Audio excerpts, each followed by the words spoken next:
Bismillahirrahmanirrahim. Walhamdulillahi rabbil alamin. Allahumma salli ala Muhammad wa ali Muhammad. Hoje vamos falar um pouco sobre a filosofia do mês de Muharram. Alguns desde a infância, outros mais tardiamente, aprendem sobre a tragédia de Karbala. Onde existem xiitas é possível encontrar pessoas se lamentando e participando de várias cerimônias. Algumas pessoas têm questionado a verdadeira natureza islâmica desses atos. Alguns afirmam que é um pecado grave, uma inovação no Islã. Outros consideram esse evento nobre como sendo algo atrasado. Outros ainda acreditam que o seu objetivo é simplesmente fazer as pessoas chorarem. Vamos então examinar algumas questões históricas, bem como a filosofia por trás do mês do Muharram. O elemento principal da comemoração de Karbala é a lembrança, o zikr, do sofrimento dos personagens sagrados dessa tragédia. Pelo menos na época de Imam Jafar al-Sadiq, alayhi salam, isso foi feito através de um relato poético dos eventos da Ashura. O primeiro majlis, no entanto, foi realizado pela imã do Imam Hussein, a senhora Zainab, e pelo quarto imã, Zainul Abidin, alayhi salam. Durante seu tempo e por muitos anos mais, as condições políticas e sociais não permitiram recitações públicas do majlis, ou seja, da celebração. Assim, os xiitas devotos realizavam suas cerimônias de forma privada e não pública. A realização pública do majlis teve origem depois de Zainab e Zainul Abidin, no ano de 963, quase 300 anos depois da tragédia de Karbala. Ela foi instigada pelo sultão Muiz Dullah, um governante xiita que desejava protestar publicamente sua oposição à liderança corrupta da dinastia Abbásida. Ele usou então o incidente de Karbala como uma metáfora para a corrupção e apresentou o desvio em relação à comunidade em sua época. As celebrações majlis do imã se tornaram um ponto de encontro para os xiitas abordarem as questões de injustiças do passado, bem como exigir uma maior autodeterminação. No século XVI, os xiitas da dinastia Safávida foram estabelecidos no Irã. O xiismo foi declarado a religião do Estado e isso criou uma condição política e social muito favorável para as comemorações, para que elas se tornassem públicas. Na cidade de Isfahan, que se tornou a capital da dinastia, vários grupos competiam entre si para as apresentações mais elaboradas e emocionantes sobre esse evento. Então, fica a pergunta: qual é a filosofia por trás dessa celebração, por trás da filosofia do majlis? É realmente apenas uma tradição levada longe demais? Devemos nós que vivemos aqui no Ocidente abandonar essa tradição? Se examinarmos a base do majlis, podemos aprender que é realmente o coração do Islã. É uma das maiores manifestações de amor a Deus, ao profeta e sua descendência. A filosofia do majlis do Imam Hussein, alayhi salam, é baseada no conceito do livre-arbítrio, uma das questões que distingue a nobre escola xiita das outras escolas do Islã. A questão da predestinação versus o livre-arbítrio foi se ampliando devido à tragédia de Karbala, por causa das questões levantadas na mente da comunidade. Não podemos esquecer que as pessoas que cometeram as atrocidades contra Imam Hussein foram muçulmanos, que acreditavam na unicidade, no Deus único e na ressurreição, e praticavam as suas orações e jejuavam. Como eles poderiam decapitar uma pessoa a quem seu próprio profeta colocava no colo quando criança e o beijava e não se sentir culpa diante disso? Como eles poderiam justificar as suas barbaridades deixando o corpo de Imam Hussein despido, fazendo os cavalos pisotear sobre o seu corpo,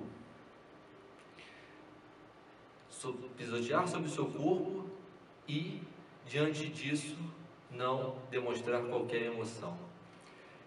Depois de perceber o que tinha feito, como é que eles não se revoltaram contra Yazid? A resposta que Aziz, na época, apelou para a elite dominante foi a ideia que tudo era predestinado por Deus. Isso serviu para manter o seu status de califa, porque tudo é predestinado. Se o resultado é bom, a ação foi boa, e se o resultado foi ruim, a ação é ruim. Se Deus não quer que algo aconteça, Ele não faz, o que significa que Ele aprova. As pessoas não podem se rebelar contra as autoridades, porque Deus predestinou para os seres humanos as suas autoridades, e se rebelarem contra elas, seria, para o califa da época, uma rebeldia contra a vontade de Deus. Essa é a teoria da predestinação, uma forma diabólica de você colocar o povo submisso. Um pouco de meditação, rapidamente, revela a natureza falsa desse argumento. Deus declarou no Alcorão: e se quiséssemos, teríamos iluminado todo o ser, porém a minha sentença foi pronunciada. Sabei que encherei o inferno com gênios e humanos, todos juntos. Então Deus nos deu as faculdades do pensamento e das sensações, os profetas, os imames, os livros divinos para nos guiar. É assim que Ele faz a distinção entre os fiéis e os infiéis. Se todas as ações nossas fossem predestinadas, então ninguém poderia ser responsabilizado pelos seus atos, porque não optariam por fazê-las. No entanto, Deus declarou que alguns irão para o inferno por causa de sua desorientação.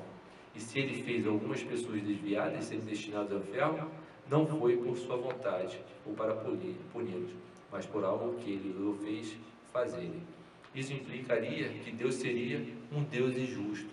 O Deus da predestinação, com certeza, seria um Deus injusto, que não teria como nos julgar, já que todas as nossas ações seriam predestinadas.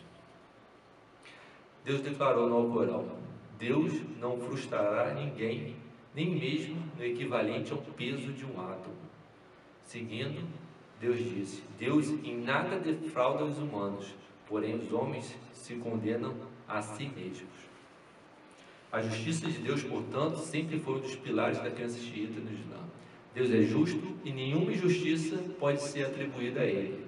Desde o tempo de Zainab e Imam Zainabdin, todo o propósito do relato da tragédia de Karbala foi lembrar a injustiça feita não só ao Imam Hussein, mas ao sofrimento suportado por todos os personagens da família profética dos Ahlul Bayt.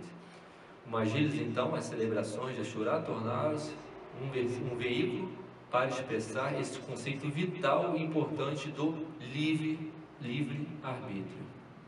Como havia mencionado anteriormente, o Majlis público, originado pelos esforços dos xiitas, fizeram valer os seus direitos políticos e desenharam uma conexão entre a tirania e a opressão sofrida pelo Imam Hussein, aos seus próprios sofrimentos, tendo uma situação semelhante, agindo de forma semelhante.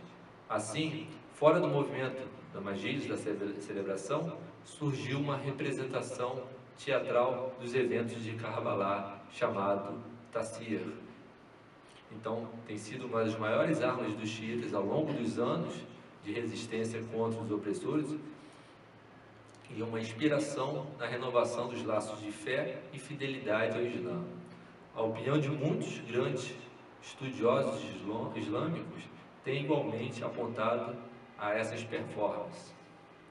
Um grande teólogo afirmou: há um momento em que está entre as maiores obras religiosas, e isto é apenas para agradar a Deus, uma grande luta, jihad, e se uma pessoa for humilhada em sua casa, ele não o excluirá de sua bênção. Então, os princípios dessa representação dos eventos de Ashura, Tasyir, são imitação e semelhança. Isso é baseado exatamente no hadith do profeta Muhammad, que afirma: quem se assemelhar a um grupo está na categoria deste grupo.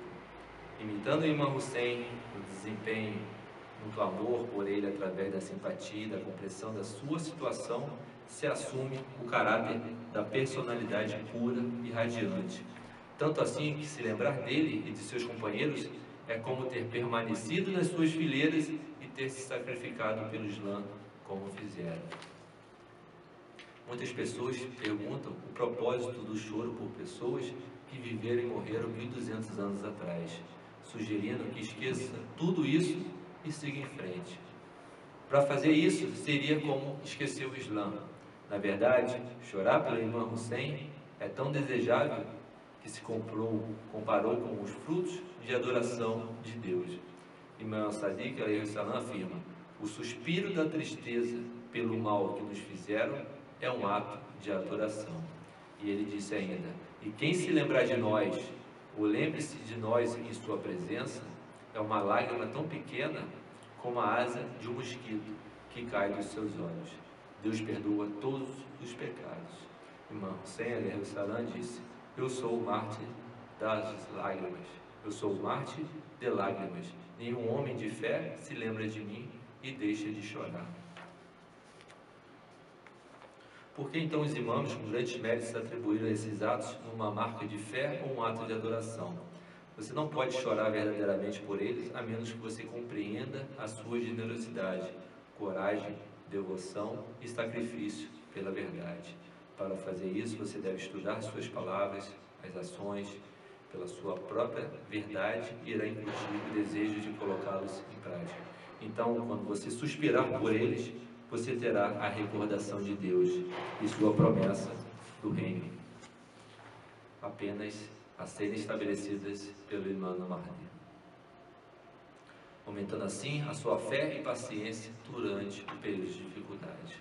Quando você lembrar que Deus, em sua misericórdia, enviou os guias e as provas de sua religião para salvar do desvio e do fogo do inferno, então você deve derramar lágrimas pelos imãs que se sacrificaram para a orientação de toda a humanidade.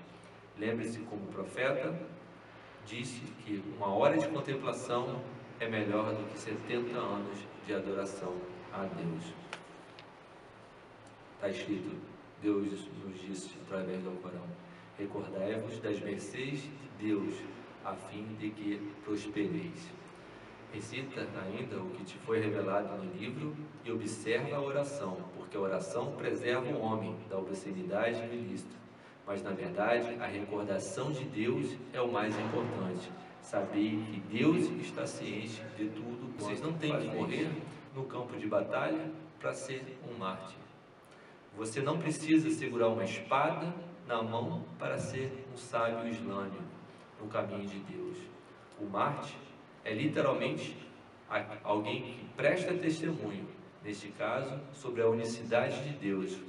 Uma pessoa que testemunha a verdade e traz as pessoas para ela e se esforça para compreender a verdade, aplicar a verdade, viver a verdade, espalhar a verdade, é um mujahid, é um shahid, é um mártir, é um combatente em nome de Deus. Outro benefício da celebração de Ashura, da recordação, é que se cria também uma continuidade de experiência entre os muçulmanos e seus líderes, fazendo com que cada geração se sinta como se estivesse com os imãs e o profeta Muhammad sallallahu alaihi wasallam.